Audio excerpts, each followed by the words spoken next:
السلام علیکم first year. آج ہم دیکھیں گے جو ہے وہ نشو و نما میں کار فرما عوامل. لاسٹ لیکچر میں ہم نے دیکھا تھا کہ بالیدگی اور نشو و نما میں کیا فرق ہے. اب یہ چیپٹر ہمارا نشو و نما کے حوالے سے ہے. نشو و نما میں دو اہم عوامل جو ہیں وہ کار فرما ہیں، یعنی دو ایسے فیکٹر ہیں جو ہماری شخصیت کو بنانے میں اہم کردار ادا کرتے ہیں. ایک وراثت اور ایک جو ہے وہ ماحول ہے. لیکن ان دونوں کو جدا کرنا یا یہ کہنا کہ فلاں قسم کی تبدیلی جو ہے وہ نشو و نما کی وجہ سے ہے، ماحول کی وجہ سے ہے، یا جو یہ تبدیلی ہے وہ وراثت کی وجہ سے ہے، یہ فیصلہ کرنا مشکل ہے.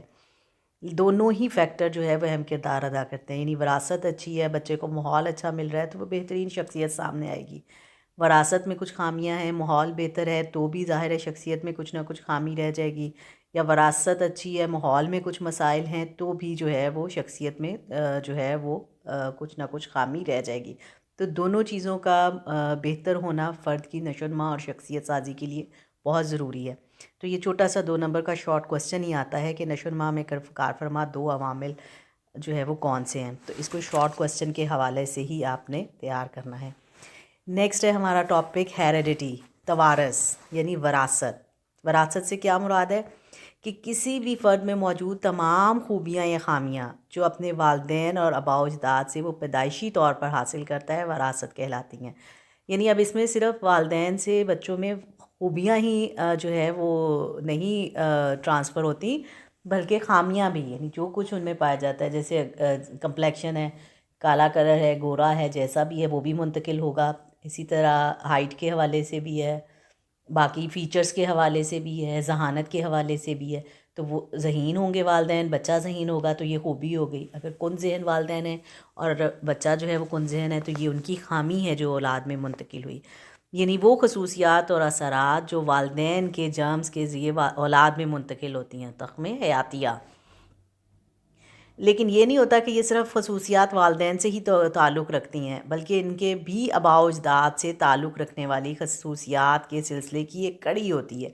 توارث کا تعلق پچھلی کئی نسلوں تک جاتا ہے. یعنی ہمیں ہمارے جو ہے وہ تمام چیزیں وراثت سے جو ملتی ہیں صرف والدین سے نہیں، اس کے پیچھے ہمارے دادا دادی، پردادا دادی، اسے یعنی 5 جنریشن تک ایٹ لیسٹ یہ اثرات جو ہے وہ منتقل ہوتے ہیں.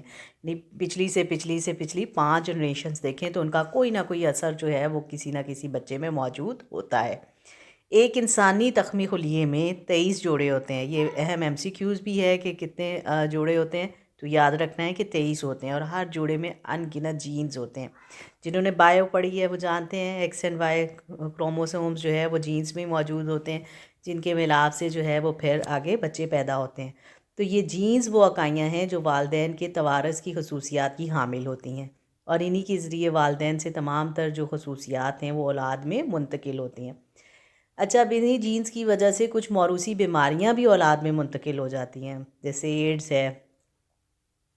اس قسم کے امراض جو ہے اگر والدین کو ہیں تو وہ بچے میں بھی جینز کے ذریعے منتقل ہو جاتے ہیں.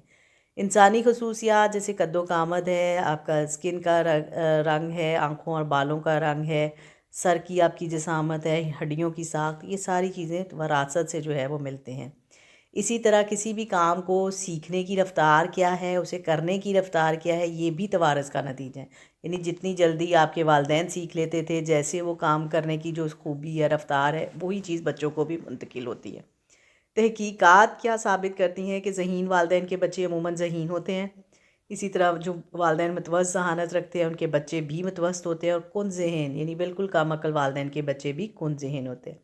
ہاں، لیکن ایکسیپشنل ہمیشہ ہی ہوتی ہیں، یعنی کبھی شاذ و نادر، یعنی کبھی کبھار ایسا بھی ہوتا ہے کہ اعلیٰ ذہانت رکھنے والے والدین کے ہاں بالکل ادنا ذہانت یعنی کم ذہانت رکھنے والے بچے پیدا ہو جائیں، یا اسی طرح والدین بہت ادنا ذہانت یعنی معمولی ذہانت رکھتے ہیں لیکن ان کے ہاں کوئی زیادہ اعلیٰ ذہانت والے بچے پیدا ہو جائیں. تو یہ کیوں ہے؟ یہ پھر ان جو ہے وہ 5 نسلوں سے منتقل ہونے والے اثرات ہیں. ہو سکتا ہے کہ پچھلی نسل میں کوئی نہ کوئی ایسا جو ہے وہ ذہین فرد ہو جس کی وجہ سے بے شک اولاد والدین جو ہے وہ زیادہ ذہین نہیں ہیں، اور وہ اثرات اگلی نسل کو جو ہے وہ منتقل ہو گئے.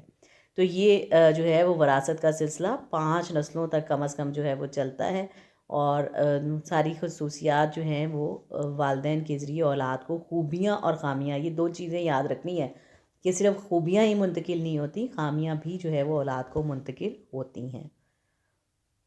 تو اس میں شارٹ کوسچن بھی یاد رکھنا ہے، تو وارث سے مراد کیا ہے، تو اوپر والی ڈیفینیشن ہی جو ہے وہ شارٹ کوسچن کے لیے آپ مارک کر لیں، اور ویسے اس کو جو ہے وہ لانگ کوسچن کے حساب سے بھی یاد رکھیں۔ اوکے فرسٹ ایئر، اللہ حافظ۔